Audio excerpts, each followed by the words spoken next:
तो नमस्कार प्यारे बच्चों, एक बार फिर आपके सामने कक्षा 8 का चैप्टर नंबर 2 अपना लेकर के हाजिर हूं आपके सामने। तो क्या कहता है 2.2 प्रश्नावली के अंदर पहला सवाल ये कहता है कि अगर आपको किसी संख्या में से 1/2 घटाने पर जो परिणाम प्राप्त होगा उसको 1/2 से यदि अपने गुणा कर दें तो उसका रिजल्ट अपने को क्या मिलेगा 1/8। अब बात आती है कि इसको अपने एक चर वाले समीकरण में कैसे बदलेंगे। तो सबसे पहले अपने क्या किया, जो संख्या पूछी है माननी पड़ेगी अपने को कि माना वह संख्या x है। अब वो क्या कहता है, अब वो ये कहता है कि उस संख्या में से 1/2 घटाने पर x में से 1/2 घटाया x माइनस 1/2।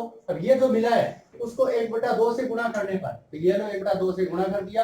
अब ये जो है वो 1/8 के बराबर है होगा, लिख दिया, समीकरण बन गया। अब इसको कैलकुलेट करना है। अब 1/2 गुणा है तो इसको अंदर गुणा कर देंगे वितरण नियम से। तो 1/2x और 1/2 को 1/2 से गुणा किया तो 1/4 बराबर 1/8 पड़ा है।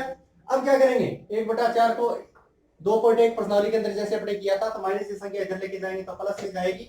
अब इन दोनों का लघुत्तम लिया, 8 लघुत्तम आया तो यहाँ पे आएगा 1 और इसके ऊपर 4 2 8 यानी 2 आ जाएगा यहाँ पे। तो इन दोनों को गुणा किया, जोड़ा 3/8। अब यहाँ से x का वैल्यू निकालनी है अपने को, क्योंकि वह संख्या ज्ञात करनी है अपने को। x के साथ में 1/2 है, दूसरी तरफ जाके 2/1 बन जाएगा, इसको काट देंगे तो वह संख्या कितनी आ जाएगी अपने पास है 3/4।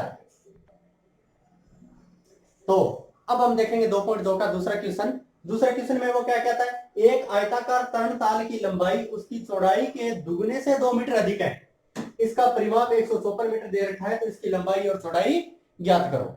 यानी तरणताल क्या होता है, स्विमिंग पूल की बात कर रहा है। वो एक आयताकार स्विमिंग पूल है। आयताकार यानी आयत के अंदर अपने को पता है एक लंबाई और एक चौड़ाई होती है। तो वो ये कह रहा है कि इसकी जो लंबाई है वो चौड़ाई के दुगने से 2 मीटर अधिक है, तो इसका मतलब उसकी चौड़ाई अपने मान लेंगे, तो इसकी लंबाई क्या हो जाएगी, उसका दुगुना किया और 2 मीटर अधिक है बस।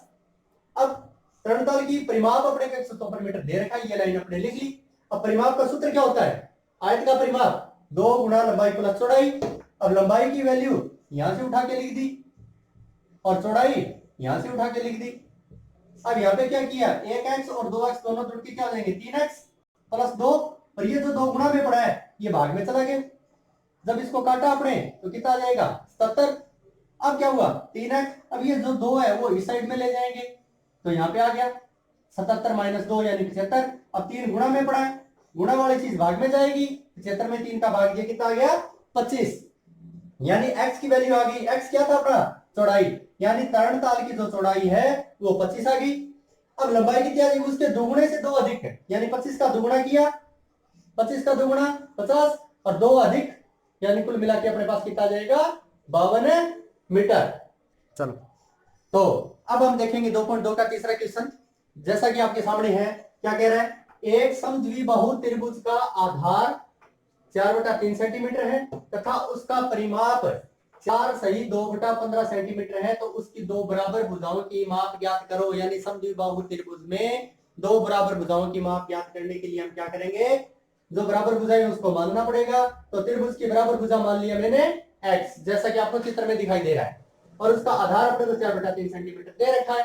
अब बात करता है परिमाप उसका कितना दे रखा है, 4 सही 2/15 मैंने लिख लिया, त्रिभुज का परिमाप 4 सही 2/15।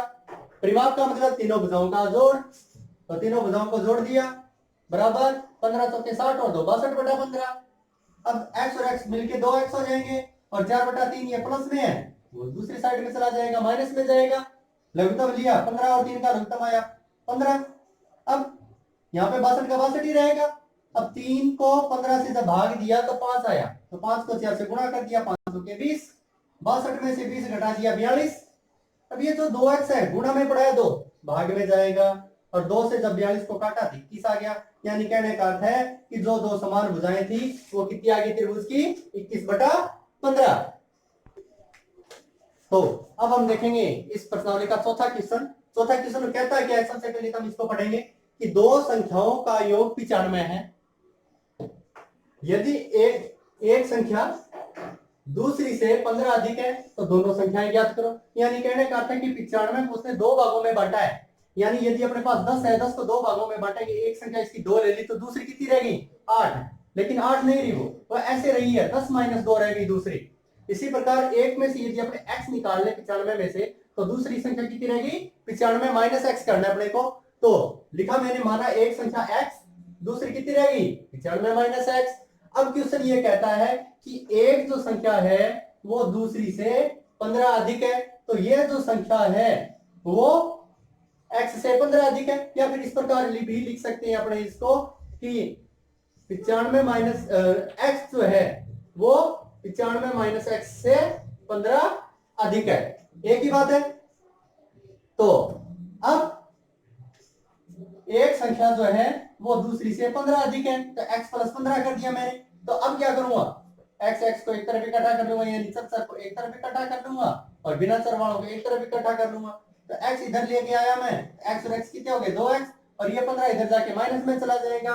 तो 95 में से 15 घटा दूं कितने बचेंगे 80। अब x की वैल्यू निकालनी है, तो x 2 के साथ में गुणा में पड़े, 2 भाग में चला गया, काट दिया, कितना आ गया 40। यानी एक संख्या मेरे पास कितनी आ गई 40। तो दूसरी कितनी आ जाएगी, उसने कहा है दूसरी संख्या जो है वो 15 अधिक है, तो मैंने क्या कर दिया 40 में 15 जोड़ दिए, यानी दूसरी संख्या कितनी आ गई 55। हाँ, तो अब हम देखेंगे इस प्रश्नावली का पांचवा क्वेश्चन क्या कहता है, दो संख्याओं का अनुपात 5:3 है और उनमें अंतर 18 है, तो वे संख्याएं ज्ञात करनी है अपने को।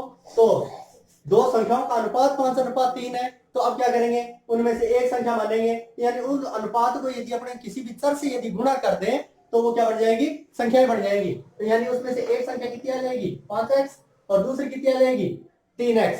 तो एक का संख्या 5x और दूसरी 3x। अब क्वेश्चन क्या कहता है, प्रश्न ये कहता है कि उन दोनों संख्याओं में जो अंतर है वो 18 है, तो इन दोनों को घटा दिया मैंने, 5x माइनस 3x बराबर है 18। तो 5x में से 3x घटाया कितना रह गया 2x, तो 2x बराबर 18। x की वैल्यू कितनी आ जाएगी, क्योंकि ये गुणा में पड़ा है, गुणा वाली चीज भाग में जाती है, काट देंगे, x का मान कितना आ गया 9। तो अब वो संख्याएं ज्ञात करनी है, तो क्या करेंगे, यहाँ पे x की वैल्यू रख दो, वो संख्याएं बन जाएंगी। तो 5 की x की जगह क्या रख दिया मैंने 9 रख दिया, तो 9 5 45, और यहाँ पे x की जगह 9 रख दिया, तो 9 3 27। तो वो संख्या कितनी आ गई मेरे पास 45 और 27। तो अब हम देखेंगे 2.2 का छठा क्वेश्चन बहुत ही सिंपल सा क्वेश्चन क्या कहता है कि तीन लगातार पूर्णांक, शब्द ध्यान रखना, लगातार पूर्णांक की बात कर रहा है, वो पूर्णांकों की सीधी बात नहीं कर रहा, वो लगातार पूर्णांकों का योग जो है वो कितना है 51 है, तो वो पूर्णांक ज्ञात करने हैं। तो ध्यान रखना, आपने संख्या रेखा के ऊपर देखा था 0 1 2 3, इधर -1 माइनस, सभी के अंदर अंतर जो है वो एक एक का दिखाई दे रहा है आपको, यानी आगे वाला जैसे ही हम बाएं से दाईं ओर बढ़ते हैं तो एक एक प्लस होकर के जा रहा है। तो इस प्रकार यदि हम आगे बढ़े, लगातार तीन पूर्णांकों की बात कर रहा है, तो एक x मानेंगे तो उसके आगे वाला पूर्णांक कब आएगा, उसके अंदर एक जोड़ने पर, और इसके आगे वाला कब आएगा, उसके अंदर फिर एक जोड़ने पर, यानी पहला x है, दूसरा x प्लस 1 है, तीसरा कितना आ जाएगा x प्लस 2।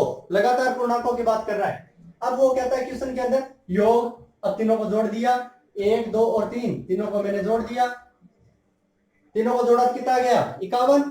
अब यहाँ पे x कितने हैं 1 2 और 1 है 3x, और अचर कितने हैं 2 और 1 है 3। तो अब जो 3 है वो किधर चला जाएगा, माइनस में चला जाएगा, क्योंकि प्लस की संख्या को दूसरी तरफ लेके जाते हैं तो माइनस में जाएगी। तो अब 3x बराबर कितना आ जाएगा 48। अब 3 के साथ में जो x है वो गुणा में है, यहाँ से x की वैल्यू निकालनी है, तो 3 बटा में जाएगा, कितना आ गया 16। तो वो पहला पूर्णांक जो अपना कितना आ गया 16, आगे वाला पूर्णांक यहाँ पे x की वैल्यू रख दो, तो 16 प्लस 1 17, और यहाँ पे भी 16 रखेंगे, तो 16 प्लस 2 यानी 18। ये आ गया हमारे 3 लगातार पूर्णांक। इस प्रकार आज की वीडियो में ये आपको कुल मिलाकर के 6 क्वेश्चन मिल रहे हैं, और इसका जो पूरी प्रश्नावली है वो वीडियो के अंत में आपको मिलेगी, आप उसको आसानी से आप स्क्रीनशॉट लेकर के देख सकते हैं। धन्यवाद।